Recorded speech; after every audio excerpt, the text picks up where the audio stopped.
Leitura do livro O Céu e o Inferno, Allan Kardec.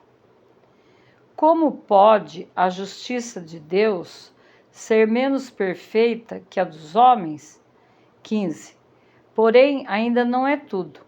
Deus permite que ocupem lugar nesta criação nas relações que com o homem deviam ter e das quais abusam perniciosamente. Deus podia ignorar, no entanto, o abuso que fariam de uma liberdade por ele mesmo concedida? Então, por que a concedeu? Mas, nesse caso, é com conhecimento de causa que Deus abandona suas criaturas à mercê delas mesmas, sabendo pela sua onisciência que vão sucumbir, tendo a sorte dos demônios. Não serão elas de si mesmas bastante fracas para falirem, sem a provocação de um inimigo tanto mais perigoso quanto invisível? Ainda se o castigo fosse temporário e o culpado pudesse remir-se pela reparação, mas não, a condenação é irrevogável, eterna. Arrependimento, regeneração, lamentos, tudo inútil. Os demônios não passam, portanto, de agentes provocadores e de antemão destinados a recrutar almas para o inferno. Isto com a permissão de Deus, que antevia ao criar essas almas a sorte que as aguardava. Que se diria na terra de um juiz que recorresse a esse expediente para abarrotar prisões? Estranha ideia que nos dão da divindade, de um Deus cujos atributos essenciais são justiça e bondade soberanas. E dizer-se que é em nome de Jesus, daquele que só pregou amor, perdão e caridade, que tais doutrinas são ensinadas. Houve um tempo em que essas anomalias passavam despercebidas, porque não eram compreendidas nem sentidas.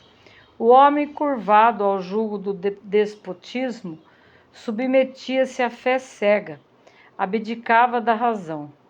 Hoje, porém, que a hora da emancipação soou, esse homem compreende a justiça e, desejando-a tanto na vida quanto na morte, exclama: não pode ser assim, ou Deus não seria Deus.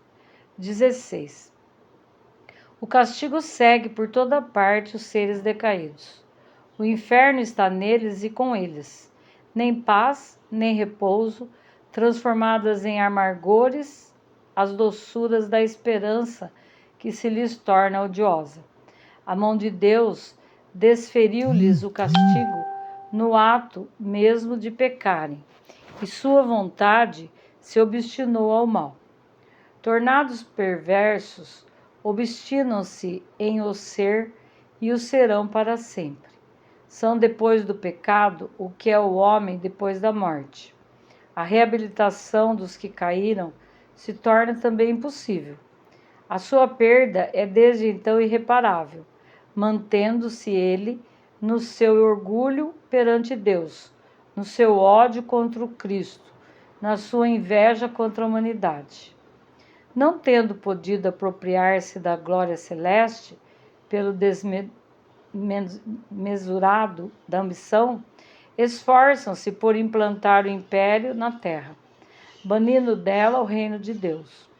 O Verbo encarnado cumpriu, apesar disso, os seus desígnios para a salvação e glória da humanidade. Também por isso, procuram por todos os meios promover a perda das almas pelo Cristo resgatada. O artifício e a importunação, a mentira e a sedução, tudo em jogo para arrastá-las ao mal e consumar-lhes a perda. Como são infatigáveis e poderosos a vida do homem com inimigos dessa natureza! Não pode deixar de ser uma luta sem trégua, do berço ao túmulo. Efetivamente, esses inimigos são os mesmos que, depois de terem introduzido o mal no mundo, chegaram a cobri-lo com as espessas trevas do erro e do vício. Os mesmos que por longos séculos se fizeram adorar como deuses e que reinaram em absoluto sobre os povos da antiguidade. Os mesmos, enfim, que ainda hoje exercem tirânica influência nas religiões idólatras, fomentando a desordem e o escândalo, até no seio das sociedades cristãs. Para compreender todos os recursos de que dispõem no serviço da maldade, basta notar que nada perderam das prodigiosas faculdades que são o apanágio da natureza angélica. Certamente o futuro, e sobretudo a ordem natural, tem mistérios que Deus se reservou e que eles não podem penetrar. Mas a sua inteligência é bem superior à nossa, porque percebe de um jato dos efeitos nas causas e vice-versa. Essa percepção permite-lhes predizer acontecimentos futuros que escapam às nossas conjecturas. A distância e variedade dos lugares desaparecem ante a agilidade deles.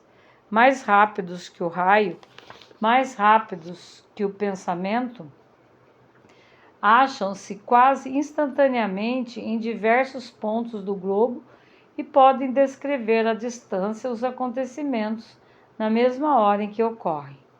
As leis pelas quais Deus rege o universo não lhes são acessíveis, razão porque não podem derrogá-las, e por conseguinte predizer ou operar verdadeiros milagres.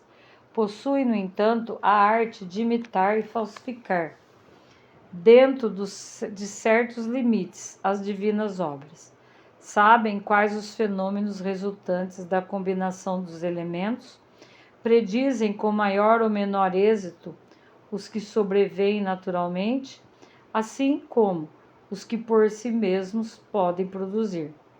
Daí os numerosos oráculos, os extraordinários vaticínios que livros sagrados e profanos recolheram, baseados e acoroçoando tanta e tantas superstições. A sua substância simples e material subtrai-os às nossas vistas, permanece ao nosso lado sem que os vejamos, interessam-nos a alma sem que nos firam o ouvido. Acreditando obedecer aos nossos pensamentos, estamos, no entanto, e muitas vezes debaixo da sua funesta influência. As nossas disposições, ao contrário, são eles conhecidas pelas impressões que delas transparecem em nós, e nos atacam ordinariamente pelo lado mais fraco. Para nos seduzir e com mais segurança, costumam servir-se de sugestões e engodos de conformidade com as nossas inclinações. Modificam a ação segundo as circunstâncias e os traços característicos de cada temperamento. Contudo, suas armas favoritas são a hipocrisia e a mentira.